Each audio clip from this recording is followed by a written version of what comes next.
Ang pickleball is the fastest growing sport ngayon dito sa buong mundo. He's my business partner in Niam Worldwide. He's the brand ambassador of Pelago. He's the pickleball growth manager for Elite Drops. He's a marketing partner and coach for Court One. Meet Coach EJ Teope. Hi guys! What's up? Before diving into pickleball, ano talaga yung pinagkakabalahan mo? I've been a independent distributor of I Am Worldwide, which is magkasama tayo, no? Super love the products, the best health and wellness products, of course, here in Pilipinas and soon globally because I am worldwide. So napakaganda ng mga products na in-introduce ng IM. But before, I used to be a account manager sa call center. And then while nag-independent distributor ako sa IM Worldwide, I fell in love with pickleball. So I became one of the brand ambassadors of this brand, Pelago. Naging coach for Court One, naging marketing partner nila and brand ambassador for, so to speak, parang pickleball growth manager na for the Elite Drops, which is yung electrolyte drops. Parang napapansin ko ngayon, no, yung mga tao dati, kasi ang lifestyle ng mga tao before, mahilig tayong uminom, diba, lumabas dati. Pero nung nag-pickleball, parang may trend na yung mga tao na switch sa healthier lifestyle. Bakit kaya ganun? Well, actually, yun yung nga yung napansin ko din. No? Even the Gen Zs, right now, ang daming into running community, into pickleball, sport, other sport like rock climbing, basketball. Because I think nagiging health conscious na yung mga tao. And that's a good thing about what we do. So, since galing tayo sa industry ng health and wellness, we are very fond of being healthy and at the same time sharing our passion and helping out other people when it comes to health. So, napakaganda yung combination ng sports talaga if you put into your system. Talagang magbibigay talaga siya sa'yo ng good feedback when it comes to your health. Tingin mo, coach, no, ano yung reason bakit yung mga tao, they are falling in love sa pickleball? I can say pickleball is very, very therapeutic. I think nai-in-love sila dun sa community. So, community embraces you. Napaka-welcoming ng community ng pickleball. I remember when I started, wala din ako masyadong alam. I don't know the proper form or the rules. And what happened is, may mga tao na tumulong, may mga tao na nagturo. So, they make you feel welcome. And at the same time, very competitive din ng sport. So lumalabas yung inner potential mo. Maganda rin yung balik mo when it comes to health.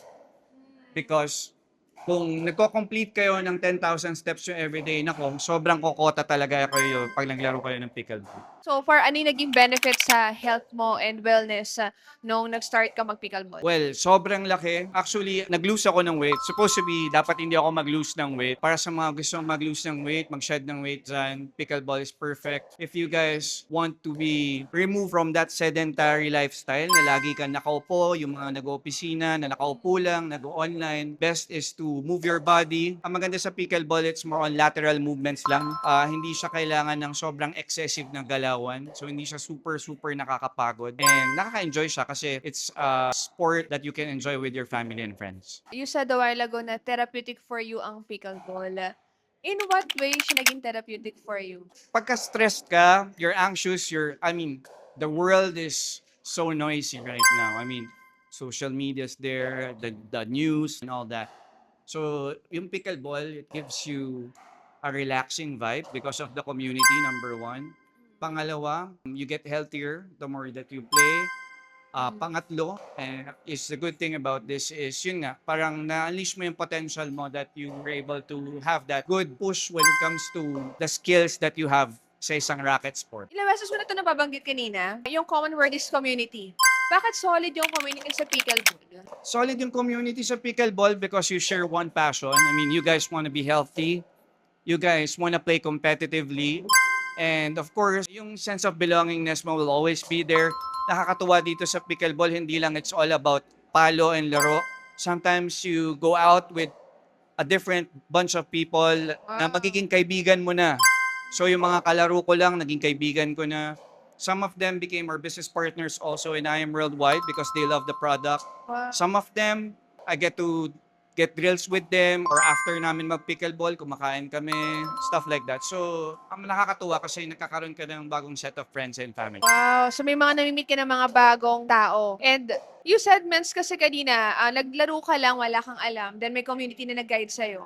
Then eventually, right now, kasi para lang sa kalaman ng lahat, no, si Coach EJ, siya nagko-coach sa akin ngayon dito sa pickleball. Paano ka nag-transition from being a player into coach? So, ito yung nakakatuwa, no? When I got introduced to this sport, wala pa talaga akong alam. I have an background when it comes to racket sports, which is ping pong or table tennis. Pero, hindi pa rin siya enough kasi it's a different skill set when it comes to pickleball. Ang nangyari dito, someone really taught me how to play pickleball. Actually, yung mga tao na mga naglalaro lang, they help you out to be part of the community. Yung welcoming vibe nila. So, from there, parang nagtuloy-tuloy na ako. As a coach, ano yung payo niyo sa mga tao na they want to try pickleball but wala pa silang skills, wala silang magandang paddle, wala silang experience? Anong pwede nilang gawin ng first step para mag-dive in sa pickleball? One of my advice, if you are a beginner, newbie na gustong mag-venture into pickleball, unang-una maganda magpa-coach muna. Okay. You have to know the basics. Kasi ang hirap naman nun na sasali ka sa open play or sa game, tapos wala kang alam. I mean, a lot of pickleball players might be frustrated na ano ba yan, hindi mo inaral yung laro. So you have to invest also in yourself when it comes to coaching. Like you, diba, nagpapa-coach ka, you know the basics, yung palo. And then, of course, you have to know the rules. Rules are very, very important para in orderly ka maglaro. And next is, of course, mag-invest when it comes to outfit and paddle and shoes. So, sa shoes, ang dami ko nakikita, running shoes yung gamit nila, which is it's a no-no.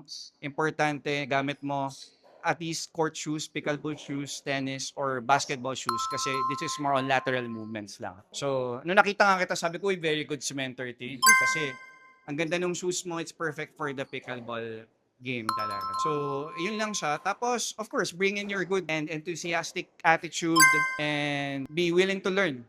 If someone teaches you, magpaturo ka lang, enjoy the game. That's it. As a coach, or syempre as an active member of the pickleball community, ano yung pinaka tumatak sa story ng isang player na tulungan ng pickleball? Ano yung naging effect sa kanya? Actually, sobrang dami ng good feedback when it comes to, if you'll be hearing a lot of stories, especially yung mga friends natin na nasa corporate world, naging outlet talaga nila to para malabas nila yung stress nila, para malabas nila yung siguro anxiety or depression. A lot of people right now are going through something. And again, being part of a community helps them. At the same time, if you do have an healthy body, you have an healthy mind, right? Yeah.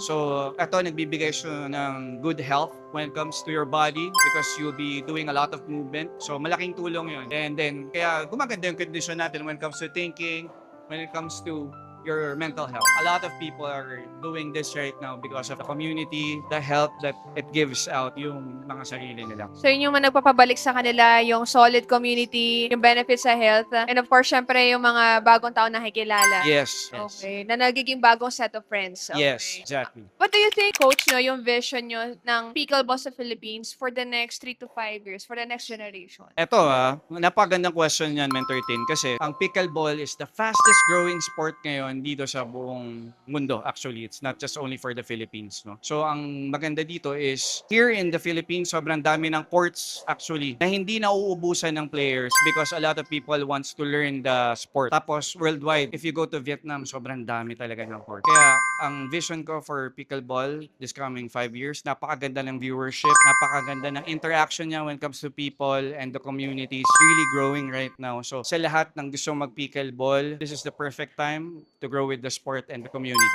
Wow. And that's it. Thank you so much, Coach EJ. Thank you. And para sa mga nanonood dito, if you want to know more about him, about his coaching, paano magpa-personal coaching kay Mentor EJ, I can put all his social media platforms ito sa video na to. So, we will be putting up our reclub, nandito lang din. So, I'm gonna give it to Tim para makapag-join kayo. Yeah. Paglaro tayo.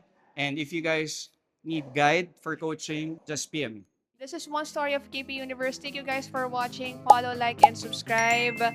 Let's grow the pickleball community. Yes, sir.